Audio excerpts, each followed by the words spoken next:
माननीय प्रधानमंत्री श्री नरेंद्र मोदी जी बनास काशी संकुल में पधार चुके हैं।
माननीय प्रधानमंत्री जी बनास काशी संकुल की प्रदर्शनी को निहार रहे हैं।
अब माननीय प्रधानमंत्री जी विभिन्न परियोजनाओं के लाभार्थियों से वार्तालाप करेंगे।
उनकी परचेजिंग पावर कैपेसिटी कितना प्रभावित होती है?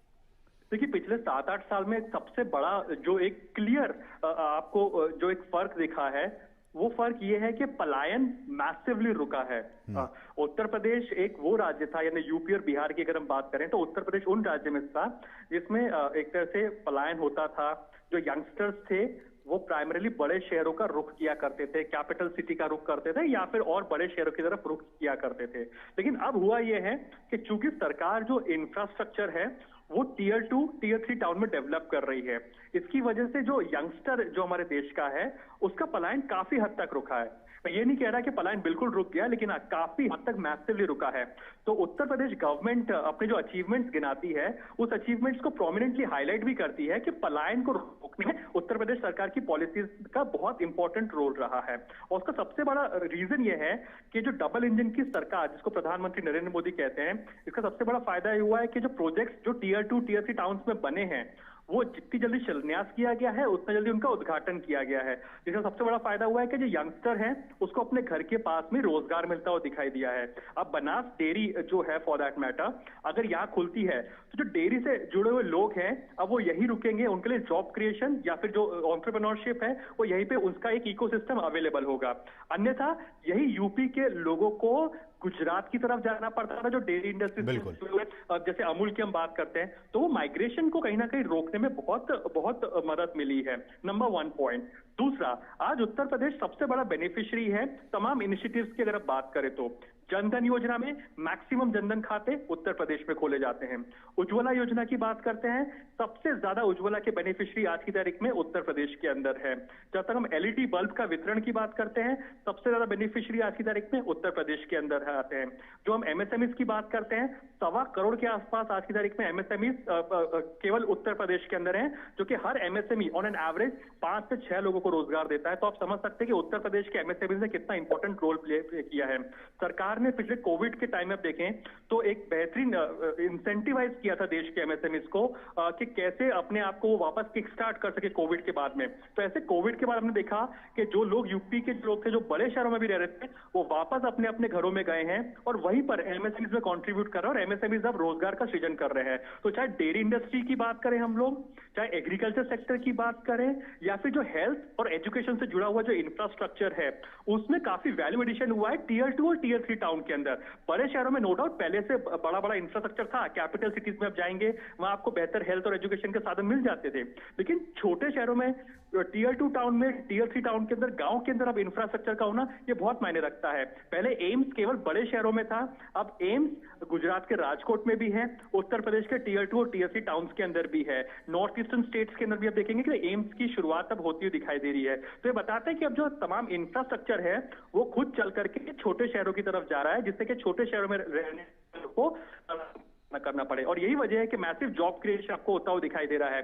और प्राइम मिनिस्टर नरेंद्र मोदी की सबसे बड़ी खासियत यही है कि जब वो प्रगति नाम की जो बैठक करते हैं जिसमें डायरेक्टली इंटरेक्ट करते हैं, जिसमें माना जाता है कि लगभग 20 लाख करोड़ के आसपास जो प्रोजेक्ट अटके पड़े थे बिकॉज ऑफ जो स्टेट और सेंटर में कोऑर्डिनेशन नहीं हो पाता, कई प्रोजेक्ट ऐसे होते हैं जो कि वायबल नहीं हो पाते, उसको कैसे वायबल किया जा सके। तो प्रगति के बैठक के अंदर प्रधानमंत्री नरेंद्र मोदी ने खुद 20 लाख करोड़ से ज्यादा के प्रोजेक्ट कैसे उसको फास्ट ट्रैक किए हैं, उसको इंप्लीमेंट किए हैं ताकि जिसका फायदा लोगों को हो सके। और यही वजह कि आप देखिए कि लाखों की तादाद में आज बनारस के अंदर लोग आए हैं। चाहे आप शाहजहांपुर में चले जाइए, प्रधानमंत्री नरेंद्र मोदी जब वहां पर संबोधन करने गए थे वहां भी 1.5 से 2 लाख लोग मौजूद थे। अभी हाल ही में आप देखेंगे प्रधानमंत्री नरेंद्र मोदी जब प्रयागराज में थे वहां भी 1.5 से 2 लाख से ज्यादा के लोग तादाद में लोग मौजूद थे। तो इतनी भारी संख्या में अगर लोग आ रहे हैं वो इसलिए आ रहे हैं क्योंकि सेंटर और स्टेट गवर्नमेंट की जो पॉलिसीज हैं या इनिशिएटिव है उसका फायदा सीधे तौर पर इन लोगों को होता हुआ दिखाई दिया है। और ये भारी संख्या आज आप जो बनारस में देख रहे हैं, जो प्रधानमंत्री नरेंद्र मोदी का संसदीय क्षेत्र है, उम्मीद ज्यादा इसलिए भी है क्योंकि वो प्रधानमंत्री भी हैं और बनारस उनका, तो यहाँ पर जाहिर सी बात है इतनी भारी संख्या में लोग आए हैं। उसका कारण यही है कि डबल इंजन की सरकार का जो फायदा है वो कहीं ना कहीं लोगों को होता हुआ दिखाई दे रहा है। और यही वजह है कि इतनी भारी संख्या में लोग यहाँ पर आए हुए हैं। बिल्कुल अरुण, बहुत डिटेल से आप लगातार बता रहे हैं किस तरह से ये फायदेमंद होने वाले हैं, न सिर्फ वाराणसी के लिए बल्कि पूर्वांचल के तमाम किसान भाइयों के लिए बहुत ही महत्वपूर्ण आज की योजना। और इसके साथ साथ अमूल प्लांट के अलावा और भी विकास की कई योजनाएं जो हैं उनका प्रधानमंत्री अब से कुछ ही लम्हों के बाद उद्घाटन और शिलान्यास भी करने वाले हैं। तो ये तस्वीर हम लगातार आपको दिखा रहे हैं कि प्रधानमंत्री किस तरह से उस जो प्रस्तावित अमूल प्लांट है उसके वो मुआयना कर रहे हैं, प्रदर्शनी को देख रहे हैं कि किस तरह से वो अमूल प्लांट यहाँ पे बनेगा। अरुण, आप हमारे साथ बने हुए हैं, आप थोड़ा सा एक अलग एस्पेक्ट की तरफ मैं आपको लेके जाना चाहूँगा।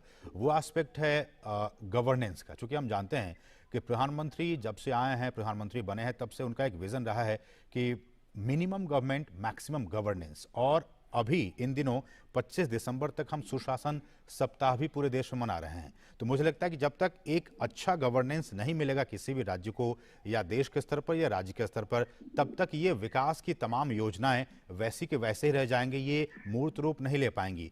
इसके पीछे कहीं ना कहीं योगी सरकार और केंद्र की मोदी सरकार, डबल इंजन सरकार, मिनिमम गवर्नमेंट मैक्सिमम गवर्नेंस, ये भी हम इसको कह सकते हैं। बिल्कुल, और वो अप्रोच दिखता है मल्टीपर्पस इस्तेमाल कैसे करना हो किसी भी इंफ्रास्ट्रक्चर का, कैसे कम इनपुट के अंदर मैक्सिमम आउटपुट को लेना, और किस तरह से कम संसाधनों के साथ में कैसे मैक्सिमम आउटपुट को लेना। ये प्रधानमंत्री नरेंद्र मोदी की सबसे बड़ी विशेषता रहती है, जिसमें मिनिमम गवर्नमेंट मैक्सिमम गवर्नेंस एक बहुत बड़ा फैक्टर रहा है। प्रधानमंत्री नरेंद्र मोदी जब 2014 में सत्ता में आए थे तो उन्होंने क्लियरली इस बात को कहा था कि उनकी सरकार की जितनी भी नीतियां पॉलिसी बनेगी, उनके केंद्र में किसान, महिलाएं और गरीब जो तबके के लोग हैं वो रहेंगे। तो ये उनके फोकस में रहते हैं। अभी आप देखिए कि जो सरकार ने ट्रांसपेरेंसी के लिहाज से इतने सारे इनिशिएटिव लिए हैं कि तमाम जो चीजें हैं इस देश के अंदर, तमाम जो पॉलिसीज बनाई जाती है, उन सबके डैशबोर्ड अवेलेबल है। आज रियल टाइम के अंदर कोई भी नागरिक, कोई भी सिटीजन इस देश का, कोई भी नागरिक इस देश का या दुनिया भर के अंदर कोई भी, वो डैशबोर्ड पर जाकर रियल टाइम में देख सकते हैं कि भाई कोई प्रोजेक्ट कहाँ है, कैसे है। गति शक्ति की शुरुआत इस देश के अंदर की गई है। गति शक्ति प्राइमरीली वो बड़ा विजन है कि 100 लाख करोड़ से ज्यादा के जो प्रोजेक्ट्स हैं या जो इंफ्रा में जो इन्वेस्टमेंट आना है उसको कैसे फास्ट ट्रैक किया जा सके, उस बात पर फोकस है। सिटीजन्स के ग्रीवियंसेस को सुलझाने के लिए सरकार ने ट्रांसपेरेंसी के साथ में वेबसाइट का निर्माण किया है। 10 लाख से ज्यादा ग्रीवियंसेस को सुलझाया गया है पिछले कुछ समय के अंदर, जो कि सिटीजन्स के अपने ग्रीवियंसेस थे एडमिनिस्ट्रेटिव चीजों को लेकर के। तो सरकार एक तरफ इस बात को कोशिश कर रही है कि कैसे जो देश के नागरिक हैं उनकी लाइफ को बेटर किया जा सके, उनको ईज ऑफ लिविंग मुहैया कराया जा सके, बेहतर जो पॉलिसीज हैं उसका फायदा सिर्फ बड़े शहरों तक सीमित ना रहे, छोटे शहरों तक भी पहुंचते दिखाई दे। इसके अलावा अगर कोई ग्रीवियंसेस भी हो उसको भी जल्द से जल्द इसको निपटारा उसका किया जा रहा है। और साथ ही साथ तमाम पॉलिसीज देखिए, जनधन योजना की बात कीजिए, आज हम डैशबोर्ड में जाके क्लियरली देख सकते हैं कि लगभग 45 करोड़ के आसपास इतने अकाउंट्स हैं। कोविड-19 के वैक्सीनेशन की अगर बात करते हो, आज हमें पता है कि लगभग 125 करोड़ से ज्यादा के आसपास वैक्सीनेशन हो चुका है, देश पार कर चुका है इस माइलस्टोन को भी। तो ये तमाम जो इनिशिएटिव है, चाहे जनधन योजना हो, कोविड-19 वैक्सीनेशन हो, स्वच्छ भारत के तहत कितने टॉयलेट्स बनाए गए हैं, तो ये कैसे ट्रांसपेरेंसी रखी जाए, इस बात पर नरेंद्र मोदी सरकार का फोकस पहले ही रहा है। और यही वजह है कि करप्शन का कोई इन्वॉल्वमेंट नहीं है। पहले की सरकारें कहती थी कि हम लोग सेंटर से 1 रुपए भेजते हैं, जो बेनिफिशियरी है उसके पास 5-6 पैसे या 10 पैसे तक पहुंच पाते हैं शायद, लेकिन अब सेंट्रल गवर्नमेंट में 1 रुपए भेजते हैं तो सरकार का क्लेम ये रहता है कि वो पूरा का पूरा 1 रुपए जनता तक पहुंच रहा है। और इसका सबसे बड़ा माध्यम ये है कि आधार हो या डायरेक्ट बेनिफिट ट्रांसफर हो, इसमें रिकॉर्ड एक तरह से आप देखिए कि बेनिफिशियरी को पैसा पहुंचाया गया है। सरकार ने लीकेजेस को रोक करके लगभग 70,000 करोड़ रुपए की बचत की है। ये वेरियस लीकेजेस में जो पहले चले जाया करते थे, क्योंकि पहले सरकार जब बेनिफिशियरीज को पैसा भेजती थी वो पैसे की लीकेजेस कहीं नहीं है, तो इसमें 70,000 करोड़ के आसपास सरकार ने बचाए हैं। डीबीटी के माध्यम से आप देखेंगे कि रिकॉर्ड एक तरह से जो पैसे हैं वो लाभार्थियों के अकाउंट में भेजे जा रहे हैं। आज प्रधानमंत्री देखिए इतनी बड़ी पहल करने जा रहे हैं जिसकी चर्चा शायद होनी चाहिए, वो घरौनी को लेकर के है, जो घरौनी के सर्टिफिकेट्स हैं। ये आप देखिए कितनी बड़ी एक तरह से ये ड्यूल एक स्टेट में हमारे जो देश के सिटीजन रहते थे कि जिस घर के अंदर, जिस जमीन के ऊपर लोग दशकों से रह रहे थे, लेकिन उनके पास दिखाने को कोई अपना कार्ड नहीं था कि भाई मैं इस घर का ओनर हूं, उससे बैंक वाले उसको लोन नहीं देते थे कि भाई आपके पास ओनरशिप का कोई सर्टिफिकेट नहीं है। प्रधानमंत्री नरेंद्र मोदी आज एक बटन दबाएंगे और 20 लाख लोगों को जो स्वामित्व योजना के तहत जो घरौनी का जो सर्टिफिकेट होता है वो उनके मोबाइल पर आ जाएगा सीधे, कोई बिचौलियों का इन्वॉल्वमेंट नहीं होगा। तो घरौनी का सर्टिफिकेट जो 20 लाख लोगों को मिलेगा, इसका सबसे बड़ा फायदा ये होगा कि अब स्वामित्व योजना के तहत ये अपने जो ओनर खुद आने जाएंगे अपने अपने घरों के, जहां बहुत समय से रह रहे थे, लेकिन डॉक्यूमेंट्स के नाम के पास कुछ नहीं था कि भाई हम इस घर के ओनर है या नहीं है।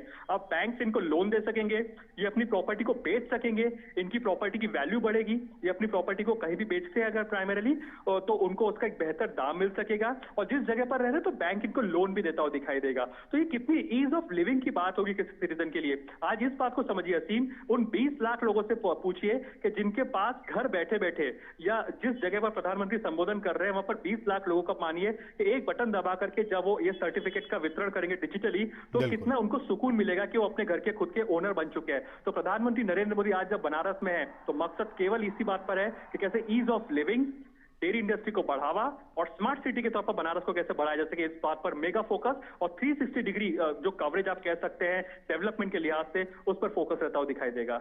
बिल्कुल बिल्कुल अरुण, और जैसा कि हम लगातार बता रहे हैं कि प्रधानमंत्री वहाँ पे पहुँचे हुए हैं और लगातार जो विकास की तमाम जो योजनाएं हैं उनकी वो सौगात, वो शिलान्यास और वो उद्घाटन अब से कुछ ही देर के बाद करने वाले हैं। एक और विषय है अरुण, मैं आपका ध्यान मैं उसकी ओर ले जाना चाहता हूं।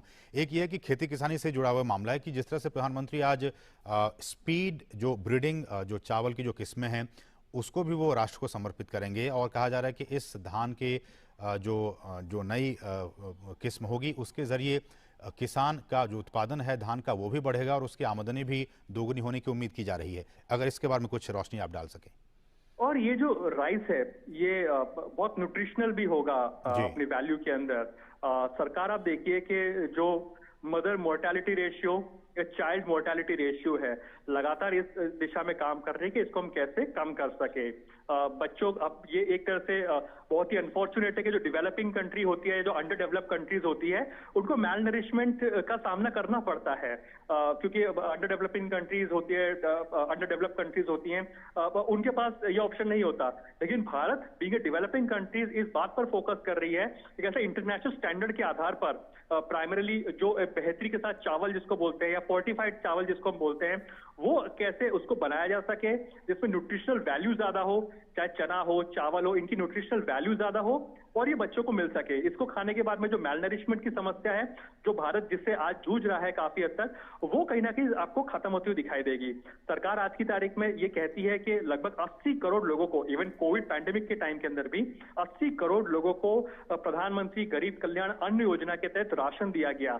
तो एक तरफ राशन दिया गया, दूसरी तरफ इस बात पर भी फोकस रखा गया कि कैसे न्यूट्रिशनल खाना यानी कि चना मिल सके, चावल मिल सके, जो कि इसकी न्यूट्रिशनल कैपेसिटी ज्यादा, उस बात पर फोकस है। तो ये जो संस्थान आज आप देख रहे हैं खुलता हुआ, नो डाउट नंबर 1 पर ड्रॉप मोर क्रॉप के एम्बिट के अंदर, उसके सबसेट के अंदर ये इंपॉर्टेंट होगा। ये प्रोडक्टिविटी को किसानों के लिए बढ़ाएगा। कम पानी की, क्योंकि हम जानते हैं चावल की खेती में, धान की खेती के अंदर पानी का बहुत ज्यादा कंजम्पशन। और हर्षोल्लास से स्वागत करते हैं हमारे यशस्वी प्रधानमंत्री माननीय श्री नरेंद्र मोदी जी का।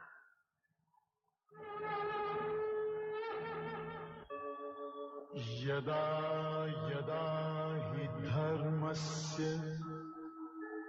ग्लानिर्भवति भारत अभ्युत्थानम् अधर्मस्य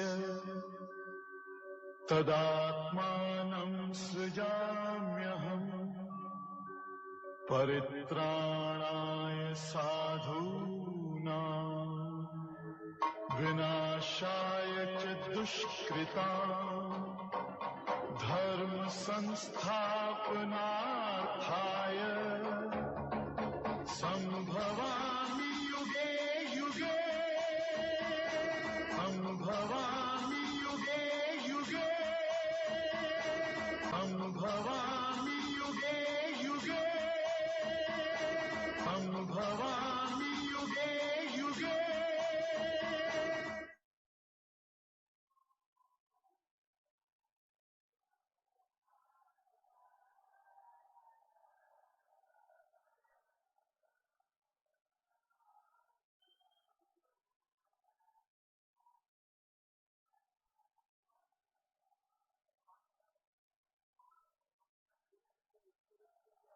आप सभी से अनुरोध है, दोनों हाथों से तालियों की बौछार के साथ, हर्षोल्लास के साथ खड़े होकर हमारे यशस्वी प्रधानमंत्री माननीय नरेंद्र मोदी जी का हम तहे दिल से स्वागत करें।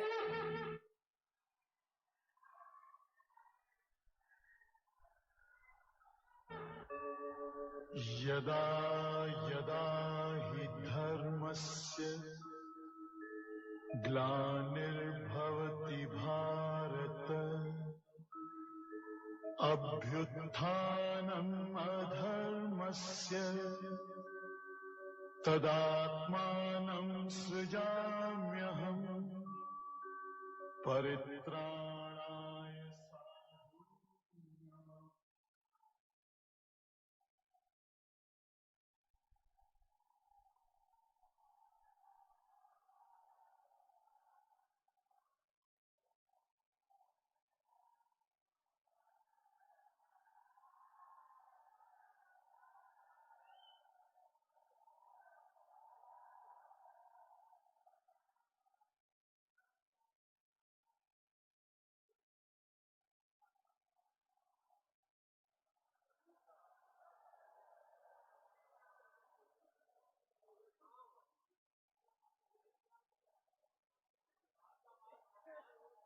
आइए एक बार फिर तालियों की गड़गड़ाहट और हर्षोल्लास से स्वागत करते हैं हमारे यशस्वी प्रधानमंत्री माननीय श्री नरेंद्र मोदी जी का।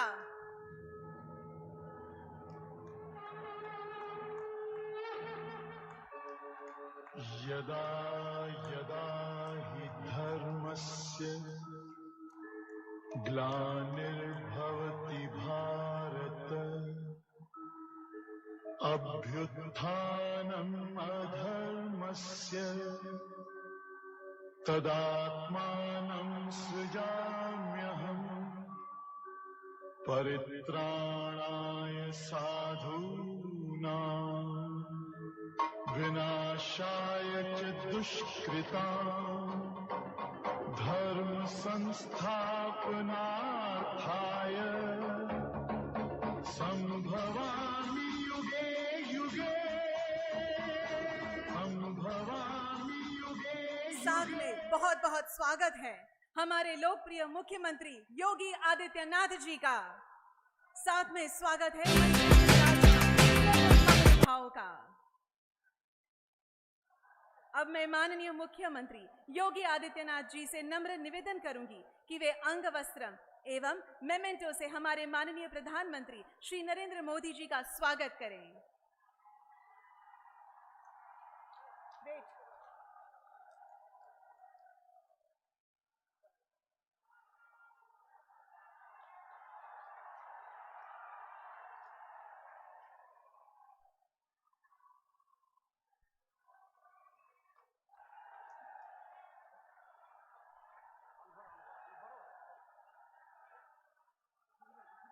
बहुत बहुत धन्यवाद। अब मैं बनास डेयरी के चेयरमैन श्री शंकर चौधरी जी से निवेदन करूंगी कि वे हमारी पशुपालक बहनों द्वारा अपने हाथों से बनाई गई कच्छी कोटी, पगड़ी एवं शॉल से माननीय प्रधानमंत्री जी का अभिवादन करें।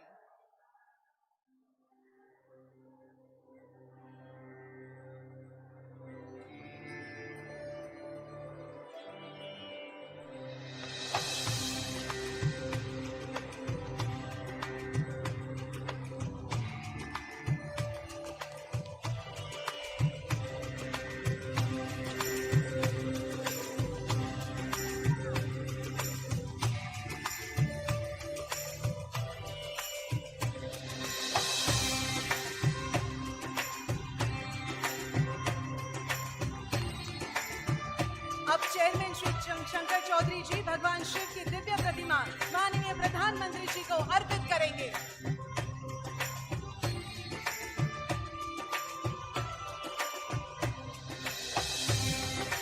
बहुत बहुत धन्यवाद। अब चेयरमैन श्री शंकर चौधरी जी गौ माता की प्रतिमा एवं शॉल से उत्तर प्रदेश के लोकप्रिय मुख्यमंत्री योगी आदित्यनाथ जी का स्वागत करेंगे।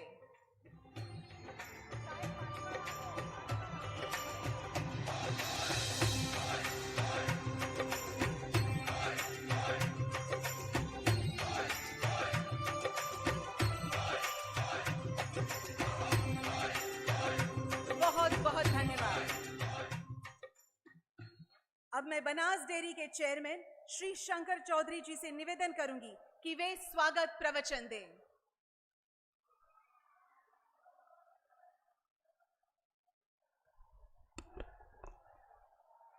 गांव, गरीब और किसान के उद्धारक, हमारे देश के यशस्वी प्रधानमंत्री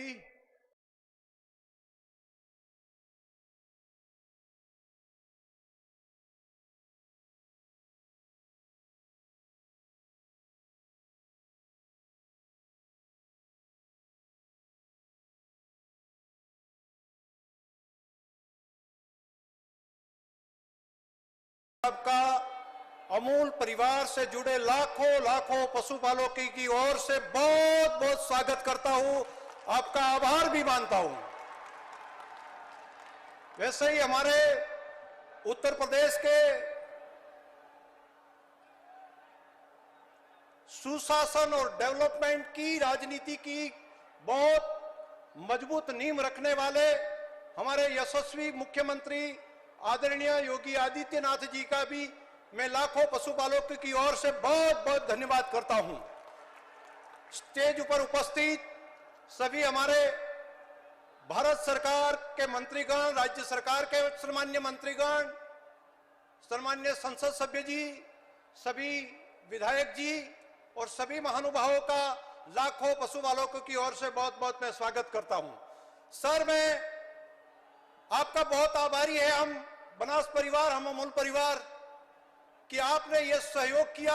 आपका अंदर से उत्साह था कि किसी भी तरह मेरी काशी में, मेरे पूर्वांचल में, मेरे उत्तर प्रदेश में यहां पर एक और प्लांट, लखनऊ और कानपुर के बाद यहां वाराणसी में भी एक अमूल का प्लांट यहां पर बनना चाहिए।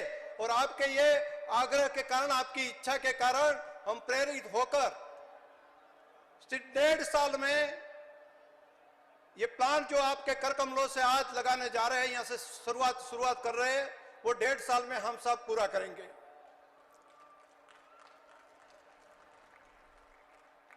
सर, आप बिल्कुल जानते हैं, हम जिस एरिया से हम लोग आ रहे हैं बनास, वो कोई बारोमासी नदी वाला समय वो नहीं है एरिया, वहां पर कई बार अकाल पड़ते हैं। ये तो एरिया भाग्यशाली है कि यहाँ पर गंगा यमुना का पानी मबलक प्रमाण में है, लेकिन हमारे वहां पर वो नहीं है। लेकिन हमारी पास में एक बड़ी एसेट थी और वो एसेट के कारण पूरे देश में नहीं, पूरे एशिया खंड में नहीं, अभी पूरे भारतवर्ष में सबसे ज्यादा दूध उत्पादन करने वाले डिस्ट्रिक्ट में बनासकांठा जिला माना जाता है। अभी 85 लाख लीटर दूध की वहां पर काम हम कर सकते हैं। इनके पास हमारी एक स्ट्रेंथ थी, सबसे बड़ी स्ट्रेंथ थी।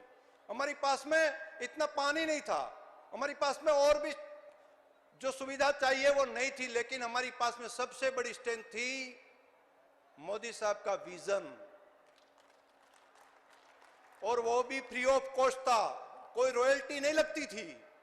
मोदी साहब जब 2002 में गुजरात के मुख्यमंत्री के नाते वहां पर आए और एक विजन दिया कि आपको पानी नहीं है तो ड्रिप और स्प्रिंकलर माइक्रो इरिगेशन की व्यवस्था करिए। जैसे ही आपने बोला, हम बनासवासियों ने एक आपका जो बात थी वो उठा ली। जैसे आपने बताया कि यहाँ पर 24 घंटा बिजली नहीं है, लेकिन कुछ साल में हम ज्योतिर्गाम के आधार पर हम आपको 24 घंटा बिजली देंगे, हमने मान लिया और काम शुरुआत कर दी।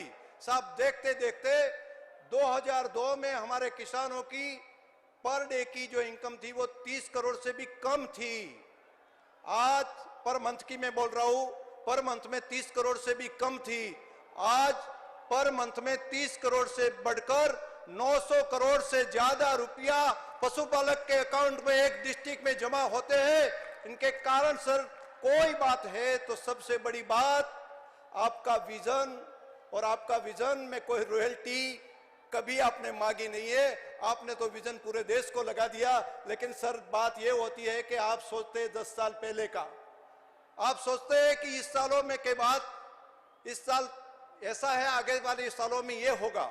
लेकिन सर, लोगों को समझने में काफी टाइम निकलता है। हम बनासवासियों ने जैसा ही आपने बोला वैसा उठा लिया और इनके कारण ये प्रगति हुई है। जैसे आपने बताया कि यहाँ पर स्वीट क्रांति भी हो सकती है, सर हमने शुरुआत किया और आज भारत देश में स्वीट क्रांति में, मधुमक्खी पालन में भी हम भारत के अग्रहणों राज्य में हम पहुंच गए हैं। अब सर आपने कहा कि ये सिर्फ भारत में नहीं, दुनिया में भी आपकी प्रोडक्ट जा सकती है। तो सर अब अमेरिका से लेकर यूएई में और सर सिंगापुर में भी हमारी बनास की प्रोडक्ट जो है वो दुनिया भर में अभी जा रही है और बहुत बड़ा मार्केट भी सर हो गया है। मैं मानता हूं ये विजन के कारण हो सकता है। सर, मैं यहां पर उत्तर प्रदेश की बात करूं तो काफी यहां पर सहयोग हमें आदरणीय मुख्यमंत्री जी का मिला। मैं 2 बार पर्सनल तौर पर मैं यहां पर आया, आपने बताया कि हमें भी यहां पर दूध क्रांति करनी है। सर, 5 साल पहले ये पूरे उत्तर प्रदेश की बनास डेयरी की अमूल ग्रुप की जो किसानों को जो पैसा दिया जाता था वो 280 करोड़ रुपया था। आज ये 5-7 साल के बाद 5 साल के बाद सर 280 करोड़ से बढ़कर 1000 करोड़ से ज्यादा पैसा अकेले बनास डेयरी ने यहां पर दिया है। तो किसानों की जो आय है वो कितनी बढ़ोतरी हुई स्वयं समझ सकते हैं। आपके सहयोग के कारण ये हो गया। और सर, हम 4 साल में, ये प्लांट पूरा 1.5 साल में हो जाएगा। बाद में हमारा लक्ष्य है कि आने वाले 5 साल में जो हम काम करेंगे तो 4000 करोड़ से ज्यादा लोगों को पैसा ये तीनों प्लांट के माध्यम से उत्तर प्रदेश के लाखों पशुपालकों तक हम पहुंचा पाएंगे। सर, मैं इसलिए आपका आभारी हूं। और दूसरा, मैं काशी वासियों को एक बात ये बताकर मेरी बात मैं पूर्ण करूंगा कि काशी वाले भाग्यशाली है, बड़े बड़भागी है। एक ऐतिहासिक घटना यहां पर घटने जा रही है। शायद आपने काशी विश्वनाथ जी के बारे में और जो काम जो हो रहा है वो सुना होगा, लेकिन एक बात आपके ध्यान में नहीं आई होगी। कई साल पहले भगवान श्री कृष्ण यहां से उत्तर प्रदेश से, मथुरा से गुजरात के द्वारिका गए थे। भगवान कृष्ण की साथ साथ में वो यहां से गौ माता को भी लेकर गए थे। और बाद में वहां से तब से लेकर गुजरात में गौ संवर्धन का काम बहुत आगे बढ़ा। लेकिन वहां की गाय, द्वारका एरिया की गाय, गुजरात की गाय, गिर गाय, उनको वापिस यहां पर लाने का काम आदरणीय प्रधानमंत्री मोदी साहब ने यहां पर अपने काशी में किया। ऐतिहासिक घटना है। आज मान लो कि ये 100 गाय है, लेकिन आने वाले समय में ये दिव्य गाय, एक काफी पोटेंशियलिटी वाली गाय वो इस धरती पर आई है। आने वाले समय में जो टेक्नोलॉजी डेवलप हुई है, एम्ब्रियो ट्रांसप्लांट तक की टेक्नोलॉजी जो हमारे अमूल ब्रांड में, एनडीडीबी में, वो आपके सहयोग से जो आई है, इनके कारण पर कैटल प्रोडक्टिविटी बढ़ाने का काम बहुत बड़ी मात्रा में होगा। सर, आप युग पुरुष है, ऐसा मैं शब्द इसलिए मैं यहाँ पर दोहरा रहा हूं कि भगवान श्री कृष्ण ने जो काम यहाँ से गौ माता को ले जाकर गुजरात को समृद्ध किया था, वैसा ही गिर गाय को यहाँ कर पीछे लाकर यहाँ पर परत लाकर साहब आपने किया है। काफी ऐतिहासिक काम होगा। ब्राजील, डेनमार्क में भी गिर गाय वहां पर 50 साल पहले कुछ लोग ले गए थे, वहां की पूरी इकोनॉमी चेंज हो गई। सर, ये ऐतिहासिक क्षण का मैं साक्षी हूं। मैं आप सभी का आभारी हूं कि इतनी बड़ी मात्रा में लाखों पशुपालक यहाँ पर हमारे अमूल परिवार के बनास डेयरी के निमंत्रण पर यहाँ पर पहुंचे। आप सभी का हृदय से बहुत बहुत मैं धन्यवाद करता हूं। और हमारी डेयरी के बारे में, प्लांट के बारे में जो एक सीढ़ी बाद में चलेगी, उनमें डिटेल यहाँ पर क्या क्या होगा वो बात वहां पर आएगी। मैं आप सभी का हृदय से स्वागत करता हूं। धन्यवाद।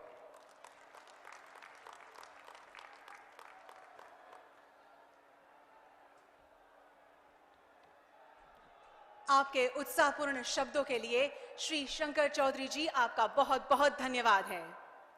अब मैं अत्यंत विनम्रता पूर्वक हमारे उत्तर प्रदेश के लोकप्रिय मुख्यमंत्री योगी आदित्यनाथ जी से अपने संबोधन के लिए उन्हें आमंत्रित करती हूं।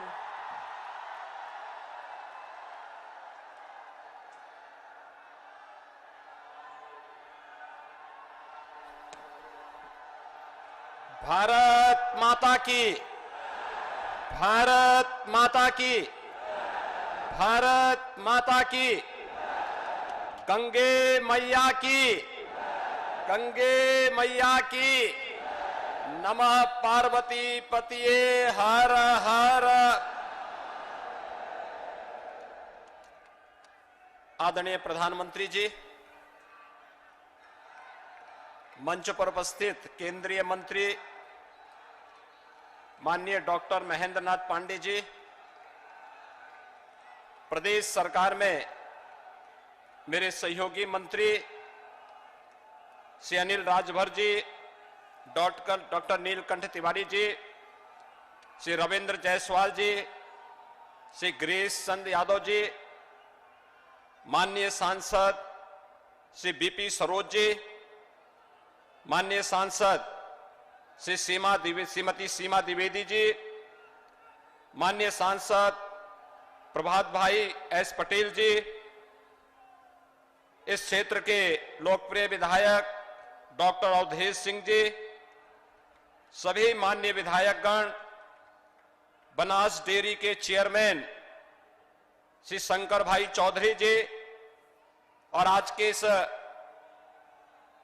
बनास काशी संकुल के शिलान्यास समेत काशी की हजारों करोड़ रुपए की परियोजनाओं के लोकार्पण और शिलान्यास के लिए आयोजित आज के इस कार्यक्रम में मैं देश के यशस्वी प्रधानमंत्री जी का आप सभी काशी वासियों की ओर से, प्रदेशवासियों की ओर से हृदय से स्वागत करता हूं, अभिनंदन करता हूं।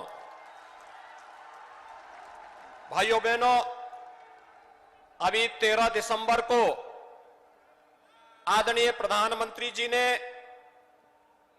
काशी को एक ऐसा अद्भुत चमत्कार दिया है जो हजारों वर्षों से जिसकी काशी को आवश्यकता थी, लेकिन उस प्रकार का कोई विजन न होने के कारण पहले वह कार्य नहीं हो पाया था।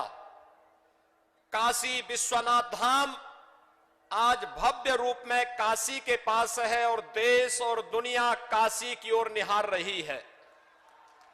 पिछले 10 दिनों से काशी के अंदर उमड़ रहा श्रद्धालुओं का तांता इस बात का साक्षी बन चुका है कि प्रधानमंत्री जी ने काशी को वैश्विक मंच पर स्थापित करने के लिए आज से 7.5 वर्ष पहले जो बात कही थी, वह न केवल यहां के भौतिक विकास की परियोजनाओं के माध्यम से, बल्कि अब यहां की आध्यात्मिक और सांस्कृतिक विरासत को भी उन ऊंचाइयों तक पहुंचा करके काशी को वह पहचान दिलाई है, उत्तर प्रदेश को वह पहचान दिलाई है, पूरे देश को उस पहचान को दिलाने का कार्य किया है।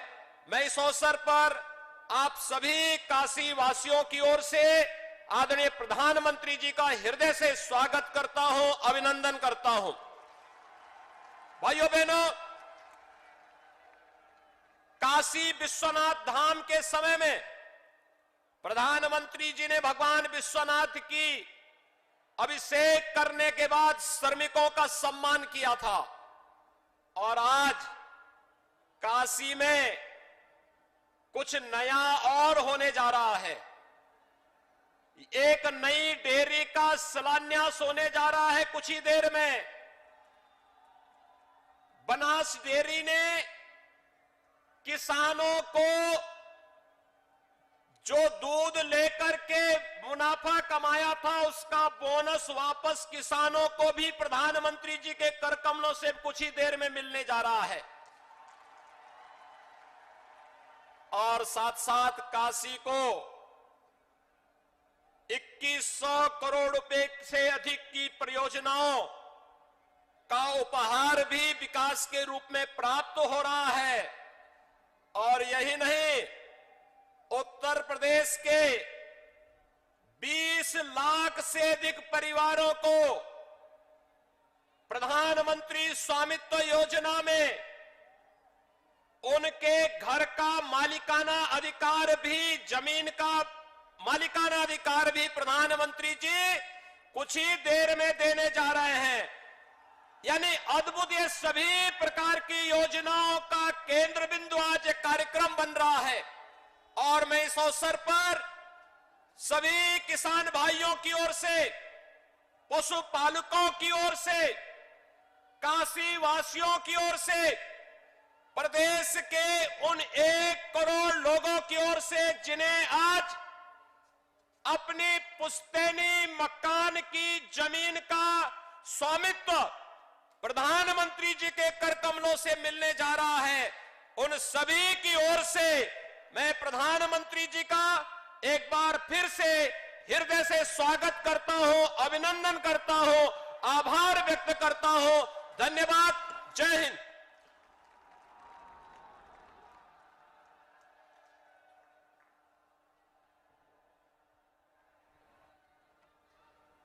माननीय मुख्यमंत्री योगी आदित्यनाथ जी, आपके उत्साहपूर्ण शब्दों के लिए हम आपका धन्यवाद करते हैं। बनास काशी संकुल एक विशिष्ट, अत्याधुनिक एवं भव्य संकुल वाराणसी की इस धन्य धरा पर प्रस्थापित होने जा रहा है। आइए देखते हैं बनास काशी संकुल पर एक दस्तावेजी फिल्म। उत्तर प्रदेश को हर मायने में सर्वोत्तम प्रदेश बनाने का स्वप्न प्रधानमंत्री श्री नरेंद्र मोदी जी ने देखा था और अब इस स्वप्न को साकार होते हुए पूरी दुनिया देख रही है। मां गंगा किनारे बसे काशी विश्वनाथ के आशीर्वाद से, प्रधानमंत्री श्री नरेंद्र मोदी जी के मार्गदर्शन से और उत्तर प्रदेश के लिए बहुत उपयोगी मुख्यमंत्री योगी आदित्यनाथ जी के नेतृत्व में दुग्ध क्रांति हो रही है।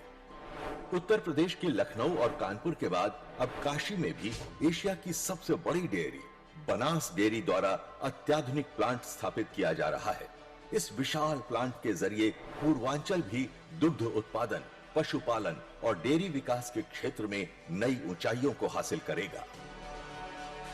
क्या हमारे उत्तर प्रदेश में अमूल जैसी डेयरी नहीं बन सकती है? बन सकते ही नहीं बन सकते भाइयों? क्या यहाँ के किसानों का आय बढ़ सकती है नहीं बढ़ सकती है? लेकिन करना ही नहीं। मैं वादा करता हूं दोस्तों, मैं वादा करता हूं, अकेली श्वेत क्रांति से, पशुपालन और दूध के माध्यम से उत्तर प्रदेश के गांव को, नौजवान को रोजगार मिल सकता है। उत्तर प्रदेश के गांव के किसान को ताकत मिल सकती है। उत्तर प्रदेश के गांव के किसान की आय बढ़ सकती है और श्वेत क्रांति के कारण देश के सामान्य जनों की आवश्यकता की पूर्ति हो सकती है। सपने देखने चाहिए।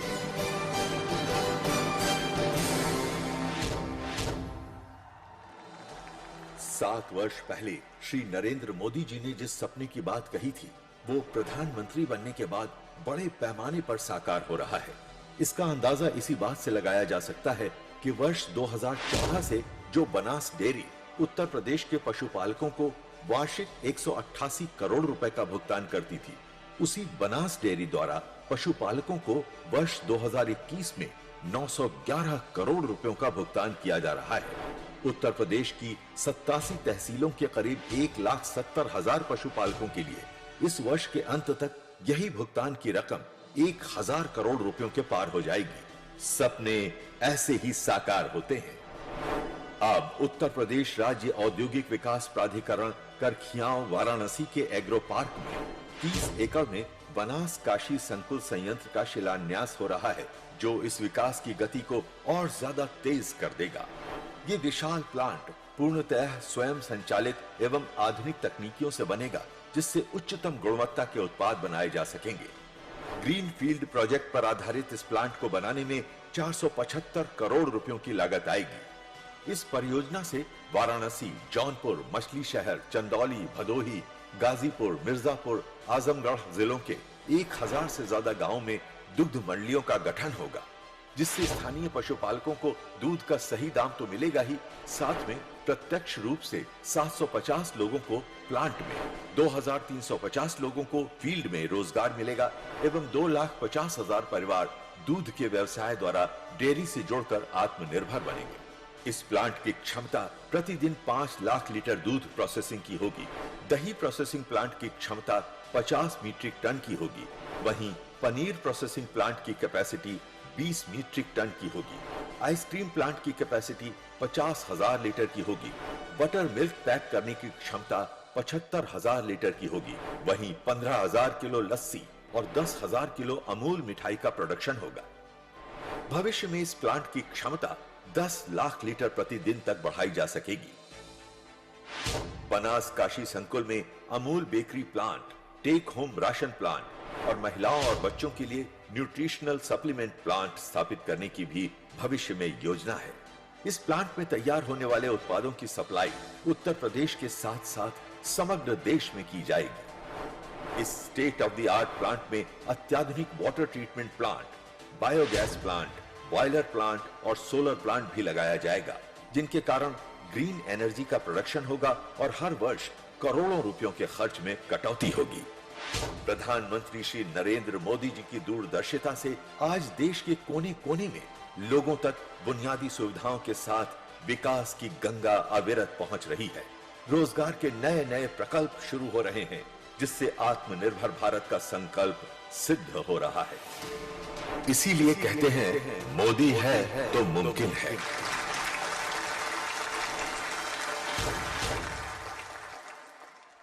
अब मैं हमारे यशस्वी प्रधानमंत्री माननीय श्री नरेंद्र मोदी जी को नम्र निवेदन करूंगी कि वे उनके कर कमलों से डिजिटल माध्यम से बनास काशी संकुल के शिलान्यास की तख्ती का अनावरण करें और समग्र पूर्वांचल में दुग्ध क्रांति की भव्य शुरुआत करें।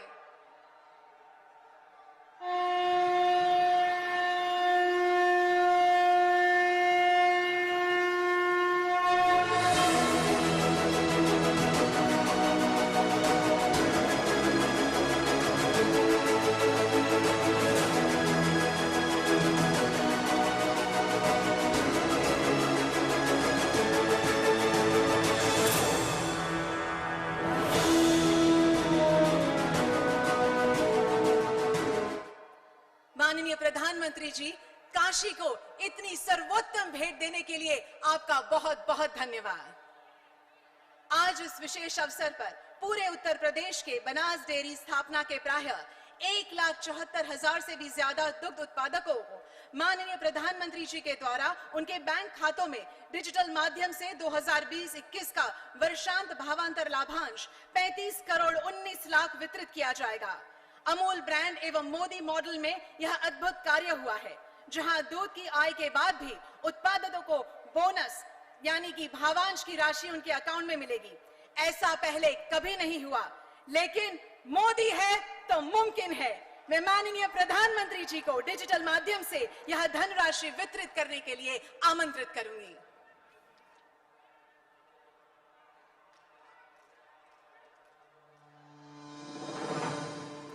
प्रधानमंत्री श्री नरेंद्र मोदी जी के कर कमलों द्वारा बनास डेयरी से जुड़े कुल 1,70,176 पशुपालकों के बैंक अकाउंट में सीधे 35 करोड़ 19 लाख रुपए बतौर बोनस ट्रांसफर किए जा रहे हैं। वर्ष 2020-21 में पशुपालकों को दी गई राशि के अलावा इस बोनस राशि का वितरण किया जा रहा है। माननीय प्रधानमंत्री जी, आपका बहुत बहुत धन्यवाद। माननीय प्रधानमंत्री जी, इस भेंट के लिए हम आपका तहे दिल से आभार व्यक्त करते हैं। भारत सरकार के पशुपालन और डेयरी विभाग के सहयोग से देश में पहली बार डेयरी प्लांट की समग्र ऊर्जा की जरूरतों को किसानों और गौशालाओं से गोबर खरीदकर पूर्ण किया जाएगा। इसके लिए राष्ट्रीय डेयरी विकास बोर्ड दूध प्रोसेसिंग के लिए देश का सबसे बड़ा बायोगैस संयंत्र रामनगर डेयरी प्लांट वाराणसी में स्थापित होने जा रहा है, जिस वजह से गोबर की बिक्री से किसानों की आय बढ़ेगी एवं सस्ते दरों पर खाद मिलेगी। मैं माननीय प्रधानमंत्री जी से इस अनोखी पहल की रिमोट के द्वारा आधारशिला रखने की अनुरोध करती हूं।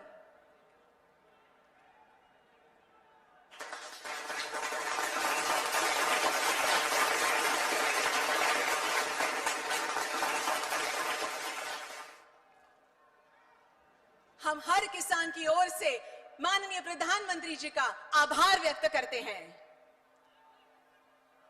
देश में वर्तमान में कई एजेंसी की अलग अलग प्रमाणीकरण प्रणाली के कारण दूध और दूध उत्पादों के लिए गुणवत्ता प्रमाण पत्र प्राप्त करना बहुत ही मुश्किल है। कई सारे प्रमाण पत्र के कारण हमारे उपभोक्ता भी इसे समझ नहीं पाते हैं। इसी के सरलीकरण के लिए भारत सरकार के पशुपालन एवं डेयरी विभाग की पहल पर सभी प्रचलित प्रणालियों का एकीकरण करने डेयरी मार्ग तैयार किया गया है, जो पूरे देश में लागू किया जाएगा। मैं माननीय प्रधानमंत्री जी से डेयरी मार्ग एवं एप्लीकेशन पोर्टल को लॉन्च करने को अनुरोध करती हूं।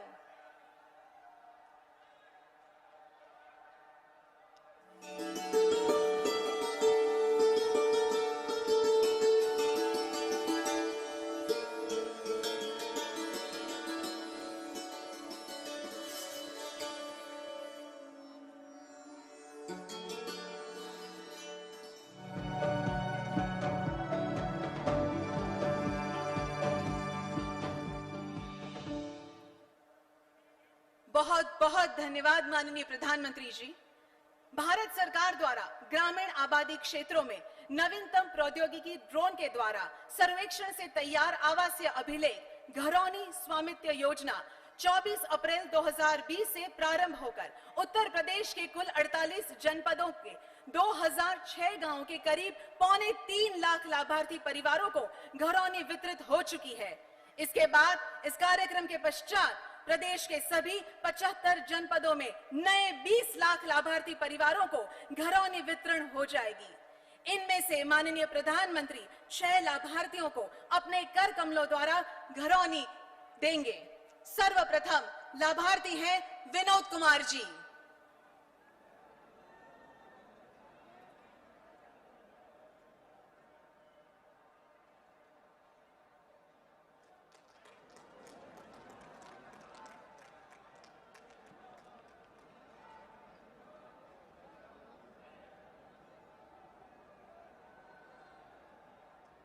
धन्यवाद। अब है जय कृष्ण उपाध्याय जी।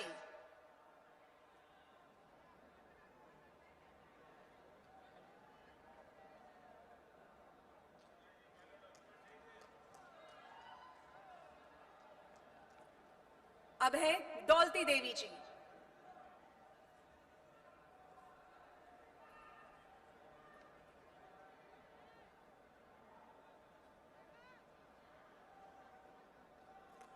अब है छोटेलाल चौहान जी।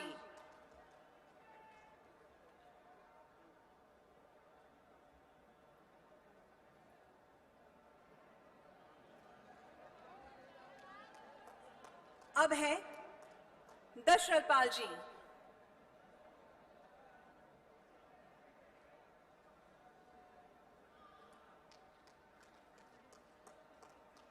और अब है चंद्रशेखर मौर्य जी।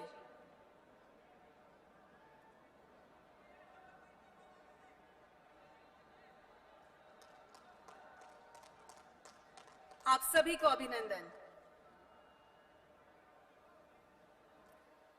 अब मैं हमारे माननीय प्रधानमंत्री जी से निवेदन करूंगी कि वे डिजिटल माध्यम से रिमोट द्वारा नए 20 लाख लाभार्थी परिवारों को घरौनी वितरित करें।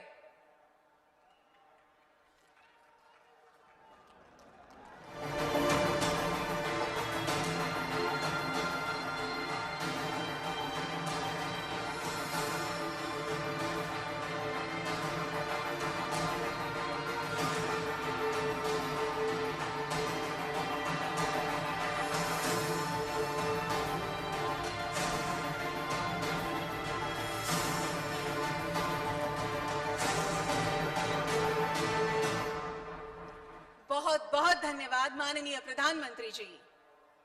आज इस विशिष्ट अवसर पर वाराणसी के विकास परियोजनाओं का लोकार्पण व शिलान्यास होने जा रहा है, जिनमें शामिल है लोकार्पण हेतु नगर विकास विभाग, शिक्षा विभाग, स्वास्थ्य विकास एवं अन्य 22 परियोजनाएं जो कि 870 करोड़ 16 लाख एवं शिलान्यास हेतु 3 परियोजनाएं जिनकी लागत है 731 करोड़ 51 लाख रुपए, यानी कुल 1601 करोड़ 67 लाख रुपए की विकास कार्य आज यहां पर पहले डॉक्यूमेंट्री फिल्म द्वारा दिखाई जाएगी।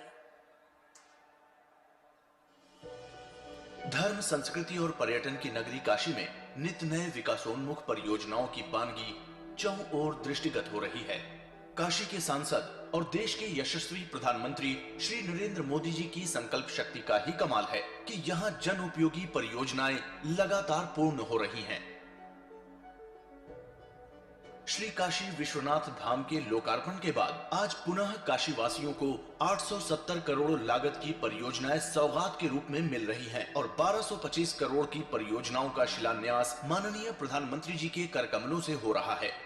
गंगा निर्मलीकरण के लिए सतत संकल्पित प्रधानमंत्री जी आज 131 करोड़ 31 लाख की लागत से रमना में 50 MLD सीवेज ट्रीटमेंट प्लांट लोकार्पित कर रहे हैं। इससे अब अशुद्ध जल सीधे गंगा में नहीं प्रवाहित होगा तथा स्नानार्थियों को भी सुविधा होगी। BHU के पंडित मदन मोहन मालवीय कैंसर सेंटर में 130 करोड़ की लागत से डॉक्टर हॉस्टल, नर्सेज हॉस्टल और धर्मशाला निर्मित होने से अब मरीजों तथा डॉक्टरों को काफी सहूलियत होगी। 128 करोड़ की लागत से काशी के चप्पे चप्पे पर एडवांस सर्विलांस कैमरों की स्थापना की गई है। अब शहर की सुरक्षा एवं निगरानी और बेहतर ढंग से होगी। 107 करोड़ 36 लाख की लागत से बीएचयू में अंतर विश्वविद्यालयी अध्यापक शिक्षा केंद्र के निर्मित होने से किंडर गार्डन से लेकर स्नातकोत्तर तक के शिक्षकों को काफी लाभ होगा। पर्यटन नगरी काशी में यातायात दबाव को कम करने और जनता के लिए सुंदर पार्क के रूप में 90 करोड़ की लागत से बना बिन्या बाग पार्क एवं भूमिगत पार्किंग किसी उपहार से कम नहीं है। ऐतिहासिक एवं पौराणिक पुरानी काशी के 5 वार्ड काल भैरव, राज मंदिर, दशाश्वमेघ, गढ़वासी टोला और जंगम बाड़ी में 66 करोड़ 54 लाख की लागत से सीवर लाइन मार्ग के चौका पत्थर को परिवर्तित कर वहां की दीवारों पर मनोहारी चित्रांकन किया गया है। इससे क्षेत्रवासी लाभान्वित होंगे। बीएचयू में 121 करोड़ 24 लाख की लागत से 160 आवासीय फ्लैट निर्मित होने का फायदा अब शिक्षकों को मिलेगा।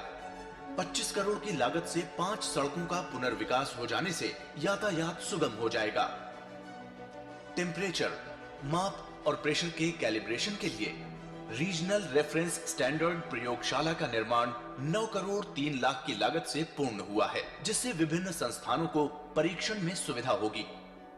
सारनाथ के केंद्रीय उच्च तिब्बती संस्थान में शिक्षा केंद्र की स्थापना 7 करोड़ 1 लाख की लागत से की गई है। इसकी स्थापना से तिब्बती, पाली, संस्कृत और हिंदी भाषा के उन्नयन का मार्ग प्रशस्त होगा।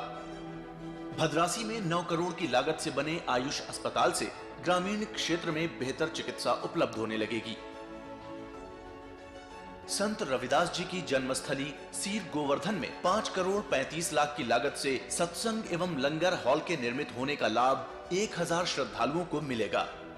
चांदपुर के अंतर्राष्ट्रीय चावल अनुसंधान संस्थान में 3 करोड़ 55 लाख से स्पीड ब्रीडिंग फैसिलिटी उपलब्ध कराई गई है, जिससे कम समय में किसान नई प्रजाति प्राप्त कर सकेंगे।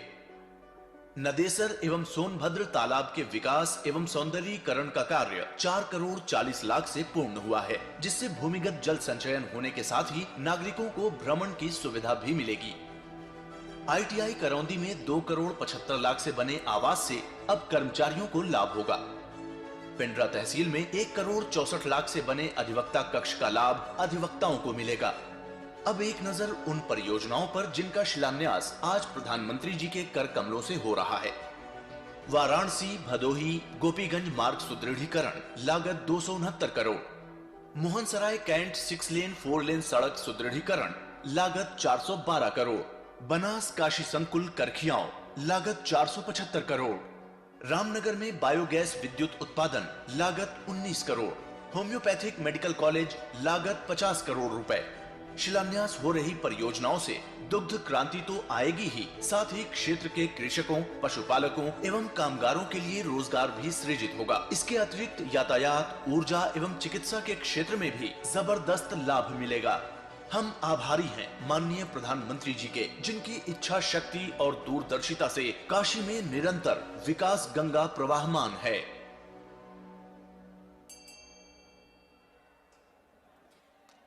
अब मैं माननीय प्रधानमंत्री जी से नम्र निवेदन करूंगी कि वे रिमोट द्वारा इन परियोजनाओं का लोकार्पण करें।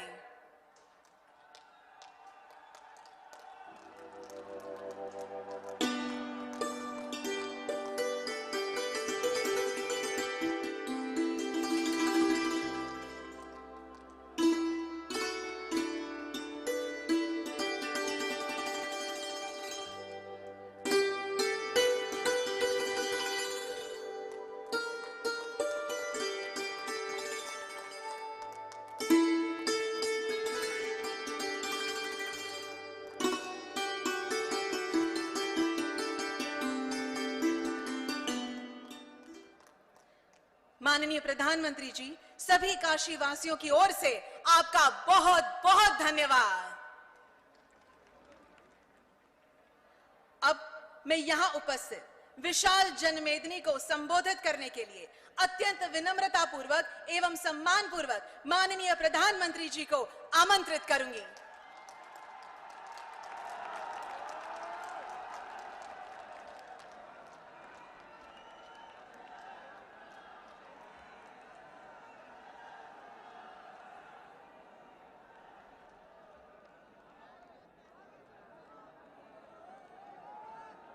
महादेव।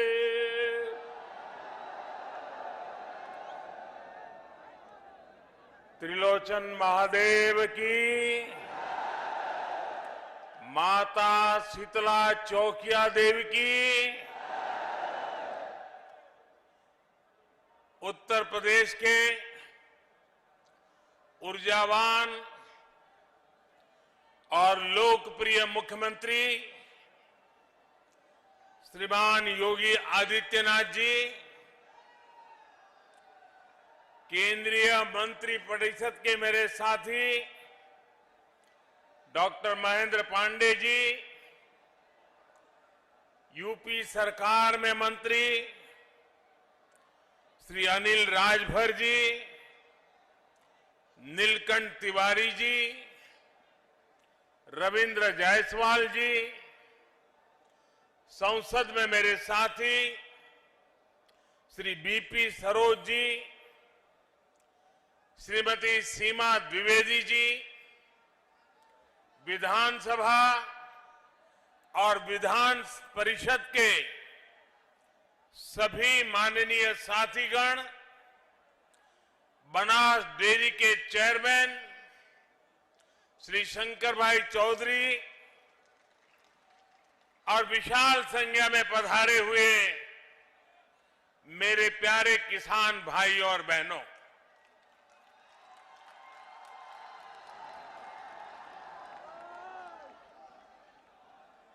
वाराणसी के इस पिंडरा क्षेत्र के लोगन के प्रणाम करत हैला।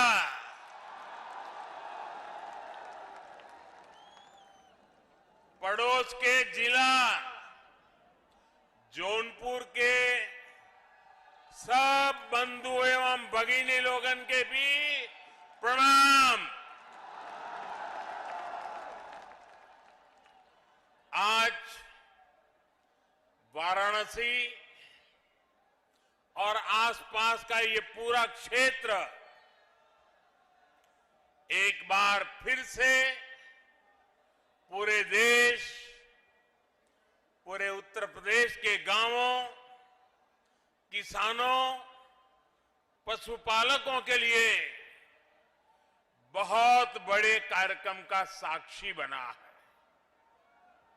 आज का दिन इतिहास भी विशेष है और इसलिए भी विशेष है क्योंकि आज देश के पूर्व प्रधानमंत्री चौधरी चरण सिंह जी की जन्म जयंती है। मैं उन्हें आदरपूर्वक श्रद्धांजलि देता हूं। उनकी स्मृति में देश किसान दिवस मना रहा है। साथियों, हमारे यहां गाय की बात करना, गोवर्धन की बात करना, कुछ लोगों ने ऐसे हालात पैदा कर दिए हैं जैसे कोई गुनाह कर रहे हैं, गुनाह बना दिया है। गाय कुछ लोगों के लिए गुनाह हो सकती है, हमारे लिए गाय माता है, पूजनीय है। गाय भैंस का मजाक उड़ाने वाले लोग ये भूल जाते हैं कि देश के 8 करोड़ परिवारों की आजीविका ऐसे ही पशुधन से चलती है। इन्हीं परिवारों की मेहनत से आज भारत हर साल लगभग 8.5 लाख करोड़ रुपए का दूध उत्पादन करता है और ये राशि जितना भारत में गेहूं और चावल का उत्पादन होता है, उसकी कीमत से भी कहीं ज्यादा ये दूध उत्पादन की कीमत है। इसलिए भारत के डेयरी सेक्टर को मजबूत करना आज हमारी सरकार की सर्वोच्च प्राथमिकताओं में से एक है। इसी कड़ी में आज यहां बनास काशी संकुल का शिलान्यास किया गया है। साथियों, अब मैदान छोटा पड़ गया है, जगह नहीं है, आप वहीं पर अपने आप को संभाल लीजिए।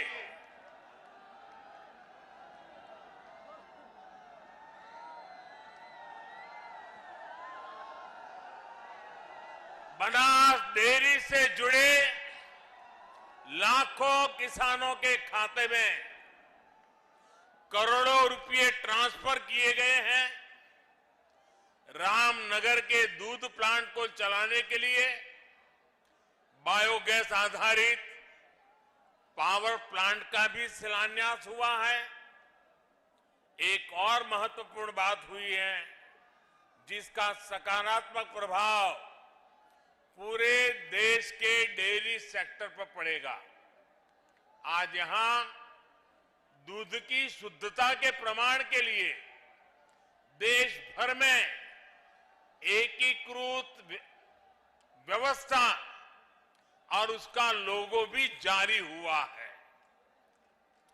डेयरी सेक्टर से जुड़े इन प्रयासों के अलावा आज यूपी के लाखों लोगों को अपने घर के कानूनी दस्तावेज यानी घरौनी भी सौंपी गई है। वाराणसी को और सुंदर, सुगम और सुविधा संपन्न बनाने के वाली 1500 करोड़ रुपए से अधिक की परियोजनाओं का लोकार्पण और शिलान्यास भी हुआ है।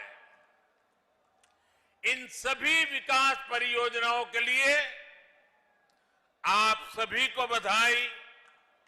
यूपी और देश भर के गोपालकों को विशेष बधाई। साथियों, एक जमाना था जब हमारे गांवों के घर आंगन में मवेशियों के झुंड ही संपन्नता की पहचान थे। और हमारे यहां तो कहा भी जाता था, हर कोई इसे पशुधन कहता है। किसके दरवाजे पर कितने खूंटे हैं, इसको लेकर स्पर्धा रहती थी। हमारे शास्त्रों में भी कामना की गई है, गावों में सर्वतः चैव गवाम मध्ये वसाम्यहम्, यानी गायें मेरे चारों ओर रहे और मैं गायों के बीच निवास करूं।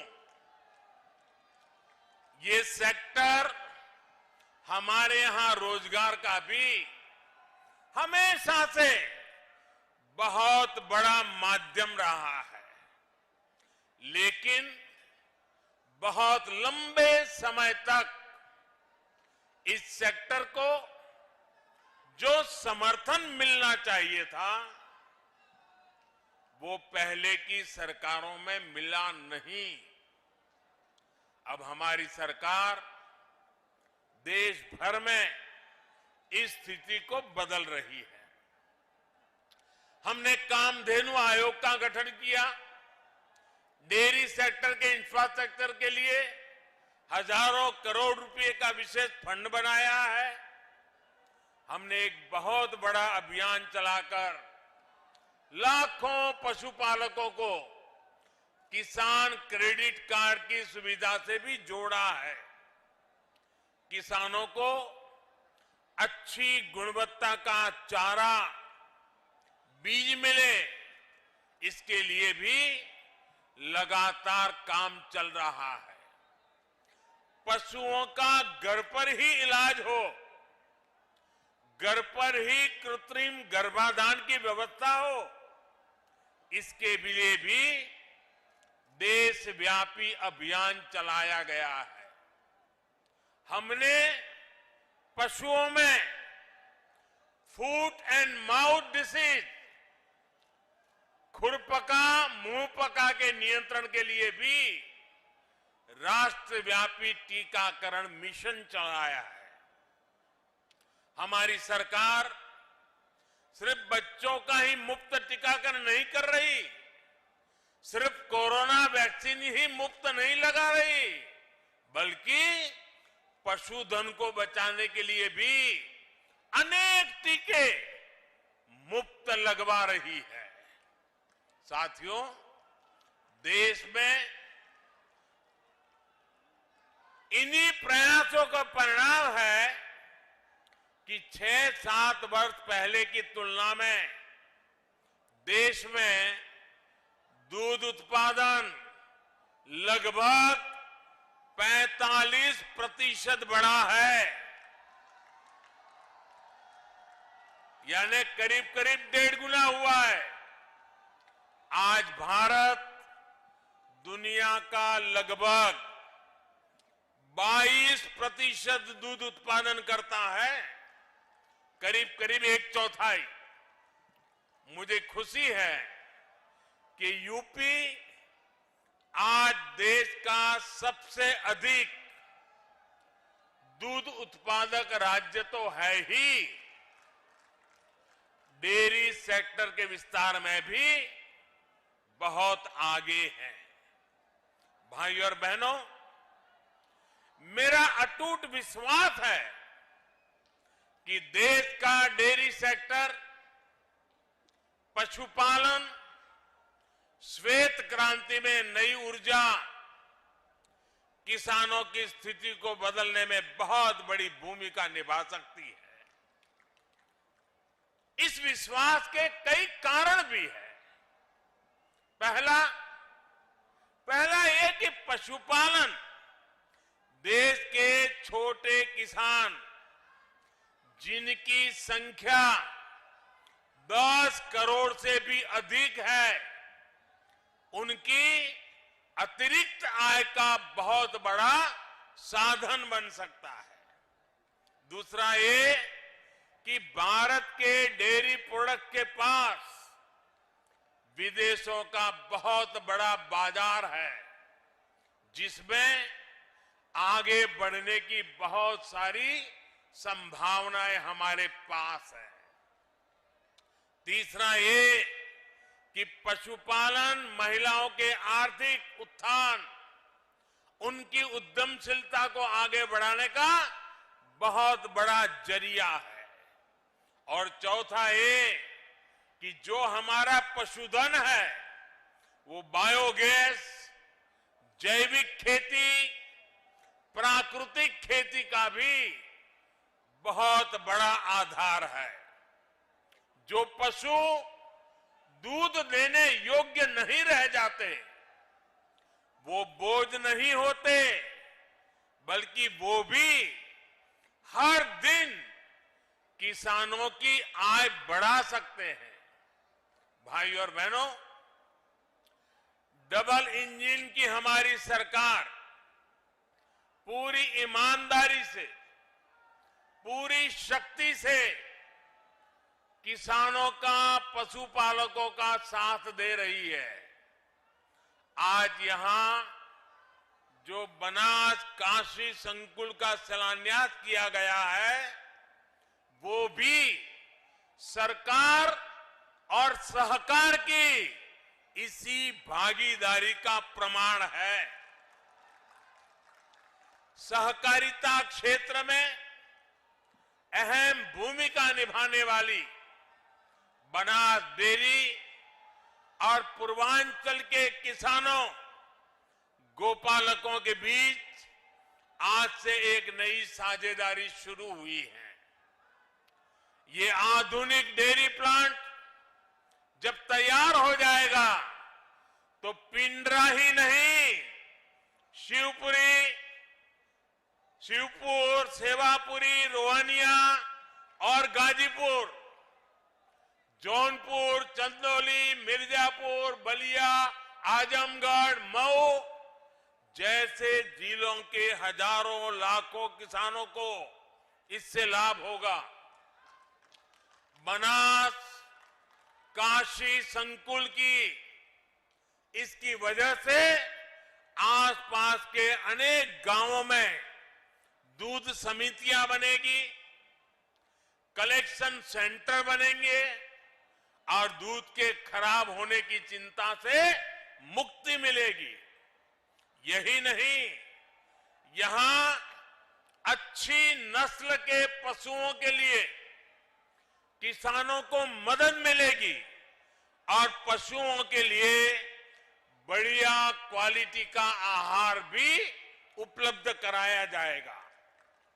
दूध, दही, छाछ, मक्खन, पनीर के अलावा यहां आइसक्रीम और मिठाइयां भी बनेगी।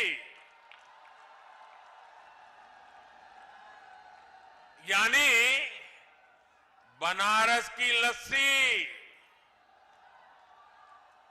छेने की एक से बढ़कर एक मिठाइयां या फिर लौंग लता,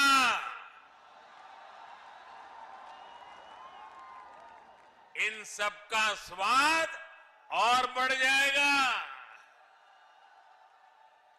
और वैसे अब तो मलइयों का मौसम भी आ ही गया है।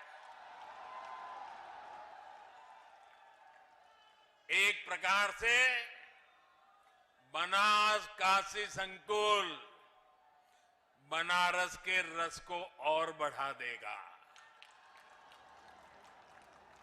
भाइयों और बहनों, आमतौर पर दूध की क्वालिटी की प्रामाणिकता को लेकर हमारे यहां बहुत उलझन रही है। दूध खरीदें तो कौन सा सुरक्षित है, इसकी पहचान सामान्य व्यक्ति के लिए मुश्किल होती है।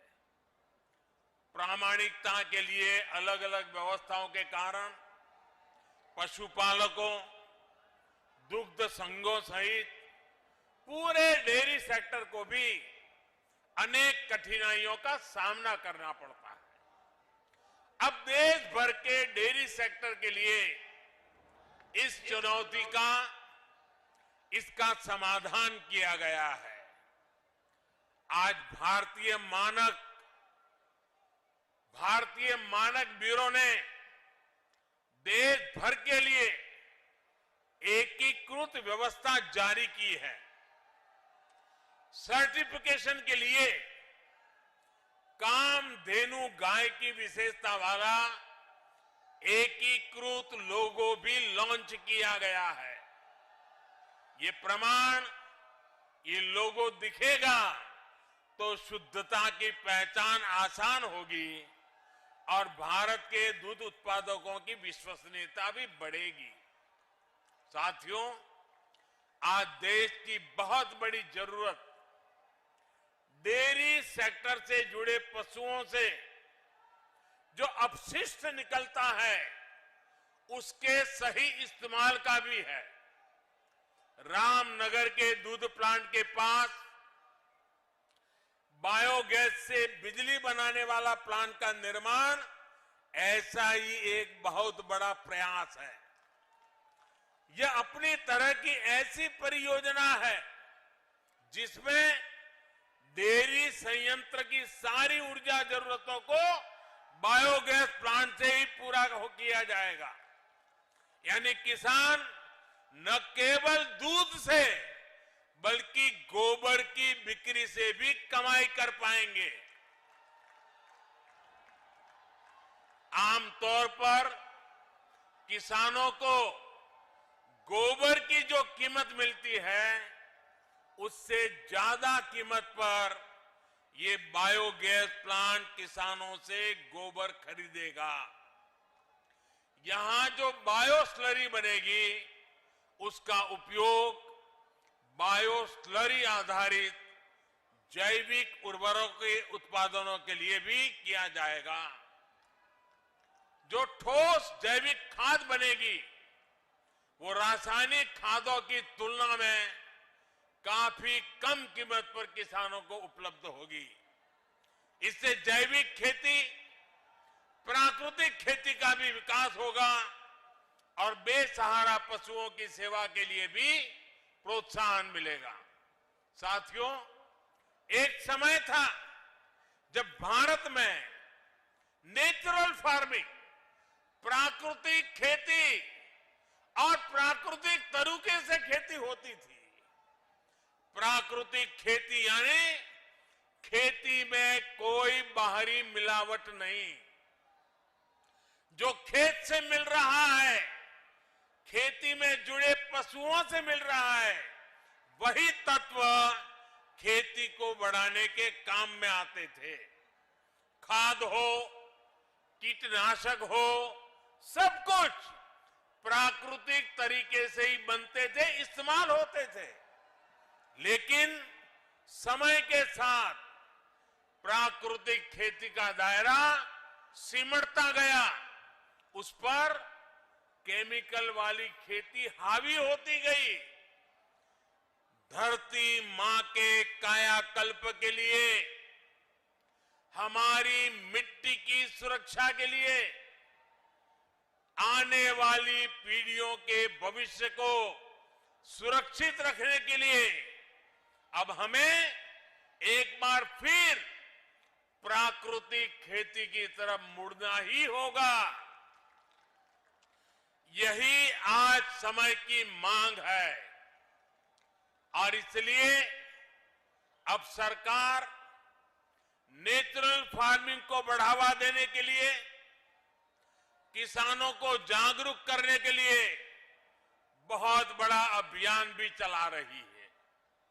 और आज जब हम आजादी के 75 साल आजादी का अमृत महोत्सव मना रहे हैं, तब मैं देशवासियों से, खास करके मेरे किसान भाइयों बहनों से, विशेषकर मेरे छोटे किसानों को आज किसान दिवस पर आग्रह करूंगा कि आप प्राकृतिक खेती की तरफ आगे बढ़ें।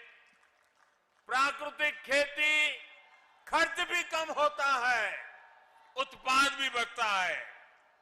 ये खेती का सबसे सस्ता तरीका है, सबसे सुरक्षित तरीका है और आज के विश्व में प्राकृतिक खेती से पैदा हुई फसलों की कीमत भी बहुत ज्यादा है।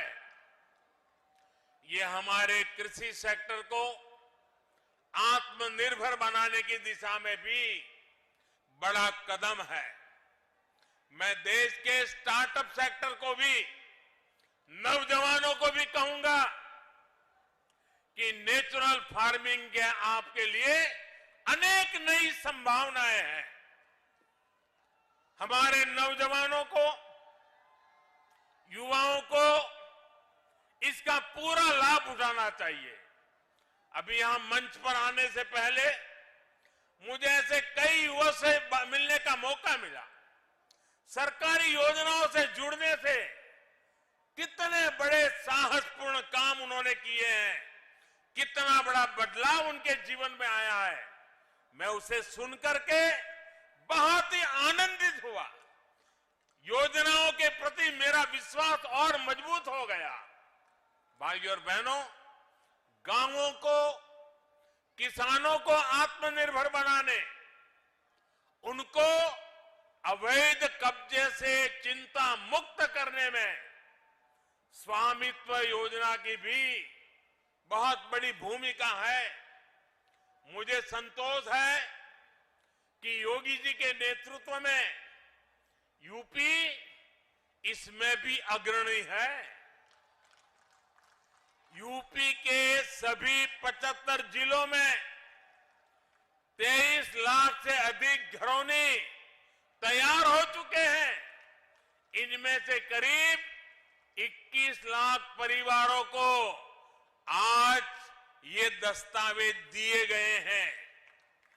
अपनी घर की घरौनी जब हाथ में होगी तो गरीब, दलित, वंचित, पिछड़े को अपने घर पर अवैध कब्जे की चिंता से मुक्ति मिलेगी। पिछली सरकारों के दौरान अवैध कब्जों की जो प्रवृत्ति यहां पनपी, उस पर भी लगाम लगेगी। घरौनी मिलने से जरूरत पड़ने पर बैंकों से लोन लेना भी अब आसान होगा। इससे गांवों के युवाओं को रोजगार, स्वरोजगार के लिए माध्यम उपलब्ध होंगे। भाइयों और बहनों, विकास की जब बात आती है तो काशी अपने आप में एक मॉडल बनता जा रहा है। पुरातन पहचान को बनाए रखते हुए हमारे शहर नूतन काया कैसे धारण कर सकते हैं, ये काशी में दिख रहा है। आज जिन प्रोजेक्ट्स का लोकार्पण और शिलान्यास हुआ है, वो भव्य काशी, दिव्य काशी अभियान को और गति देंगे। काल भैरव जी समेत शहर के 6 वार्डों में जो पुनर्विकास काम है, 700 से अधिक स्थानों पर जो सीसीटीवी कैमरे लगाए गए हैं, उससे स्मार्ट और सुरक्षित सुविधाओं की तरफ बढ़ती काशी को और बल मिला है। महान संत पूज्य श्री रविदास जी की जन्मस्थली को विकसित करने का कार्य भी तेजी से चल रहा है। लंगर हॉल के बनने से यहां देश भर से आने वाले श्रद्धालुओं को बहुत सुविधा होगी। भाइयों और बहनों, आज वाराणसी के जो चौराहे सुंदर हो रहे हैं, सड़कें चौड़ी हो रही हैं, नए पार्किंग स्थलों का निर्माण हो रहा है, उससे शहर में ट्रैफिक जाम की स्थिति में बहुत सुधार हुआ है। ये जो वाराणसी कैंट से लहरतारा होते हुए प्रयागराज की तरफ हाईवे जाता है, इस पर कितना दबाव रहता है, ये आपसे अच्छा कौन जानता है। अब जब ये 6 लेन का ही हो जाएगा तो दिल्ली, आगरा, कानपुर, प्रयागराज से आने वाले यात्रियों और सामान ढुलाई सभी के लिए सुविधा होगी।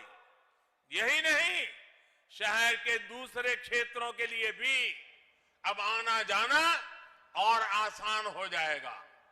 ये सड़क जिले के प्रवेश द्वार की तरफ विकसित होगी। वाराणसी, भदोही, गोपीगंज सड़क के चौड़ीकरण से शहर से निकलने वाली गाड़ियां रिंग रोड फेज 2 से होते हुए बाहर से जा पाएगी। इससे भारी जाम से मुक्ति मिलेगी। भाइयों और बहनों, हेल्थ, एजुकेशन और रिसर्च हब के रूप में काशी की पहचान को सशक्त करने के लिए निरंतर प्रयास चल रहे हैं। आज एक आयुष अस्पताल का लोकार्पण हुआ है, तो नए होम्योपैथिक मेडिकल कॉलेज की स्थापना का काम शुरू हुआ है। इस प्रकार की सुविधाओं से भारतीय चिकित्सा पद्धति के अहम सेंटर के रूप में भी काशी उभरने वाला है। क्षेत्रीय निर्देश मानक प्रयोगशाला के बनने से जल परीक्षण, कपड़े और कालीन से जुड़े परीक्षण यहां हो पाएंगे। इससे वाराणसी और आसपास के अनेक उद्योगों को, बुनकरों को सीधा लाभ होगा। वहीं अंतर्राष्ट्रीय राइस रिसर्च सेंटर में जो नई स्पीड ब्रीडिंग फैसिलिटी स्थापित की गई है, उससे धान की नई किस्म विकसित करने में अब पहले के मुकाबले बहुत कम समय लग रहेगा। भाइयों और बहनों, मैं जब काशी के उत्तर प्रदेश के विकास में डबल इंजन की डबल शक्ति और डबल विकास की बात करता हूं तो कुछ लोगों को जरा कष्ट ज्यादा ही हो जाता है। ये वो लोग हैं जिन्होंने उत्तर प्रदेश की राजनीति को सिर्फ और सिर्फ जाति, पंथ, मत, मजहब के चश्मे से ही देखा। इन लोगों ने कभी नहीं चाहा कि यूपी का विकास हो, यूपी की आधुनिक पहचान बने। स्कूल, कॉलेज, अस्पताल, सड़क, पानी, बिजली, गरीबों के घर, गैस कनेक्शन, शौचालय, इनको तो वो विकास मानते ही नहीं है। सबका साथ, सबका विकास, सबका विश्वास और सबका प्रयास की ये भाषा भी उनके सिलेबस में, उनकी डिक्शनरी में ये बातें है ही नहीं है। उनके सिलेबस में क्या है, उनकी डिक्शनरी में क्या है, उनकी बोलचाल में क्या है, उनकी सोच में क्या है, आप सब जानते हैं। उनके सिलेबस में है माफियावाद, परिवारवाद, उनके सिलेबस में है घरों, जमीनों पर अवैध कब्जा। पहले की सरकारों के समय यूपी के लोगों को जो मिला और आज यूपी के लोगों को हमारी सरकार से जो मिल रहा है, उसका फर्क साफ है, उसका फर्क साफ है।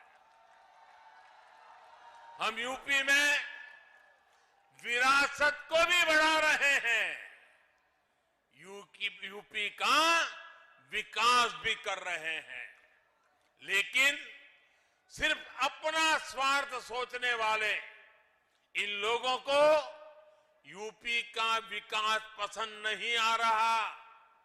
हालात तो ये हैं कि इन लोगों को पूर्वांचल के विकास से, बाबा के काम से, विश्वनाथ धाम के काम से भी आपत्ति होने लगी है। मुझे बताया गया है कि बीते रविवार काशी विश्वनाथ धाम में दर्शन के लिए 1.5 लाख से ज्यादा श्रद्धालु पहुंचे थे। यूपी को दशकों पीछे धकेलने वाले इन लोगों की नाराजगी अभी और बढ़ेगी। जिस तरह पूरे यूपी के लोग डबल इंजन की सरकार के साथ डटकर खड़े हैं, हमें आशीर्वाद दे रहे हैं, और जैसे जैसे आशीर्वाद बढ़ता जाता है, उनका गुस्सा 7वें आसमान पर पहुंचेगा। साथियों, डबल इंजन की सरकार यूपी के विकास के लिए दिन रात ऐसी ही मेहनत करती रहेगी। महादेव के आशीर्वाद और काशी वासियों के स्नेह से विकास के नए रिकॉर्ड बनाते रहेंगे। इसी विश्वास के साथ सभी विकास परियोजनाओं की आप सबको बहुत बहुत बधाई देता हूं। मेरे साथ बोलिए भारत माता की, भारत माता की, भारत माता की। बहुत बहुत धन्यवाद।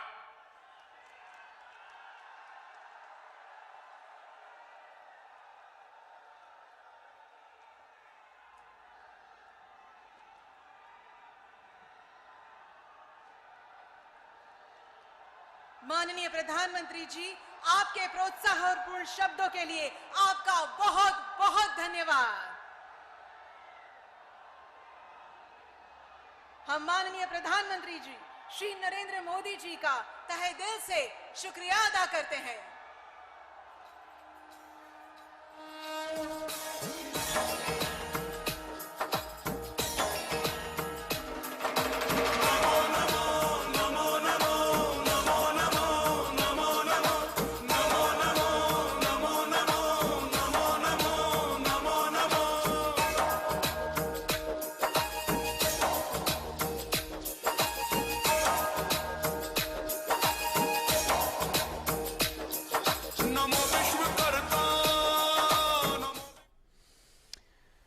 तो आप देख रहे थे सीधा प्रसारण वाराणसी से, जहां प्रधानमंत्री नरेंद्र मोदी ने एक ऊर्जावान और प्रेरणादायक संबोधन दिया।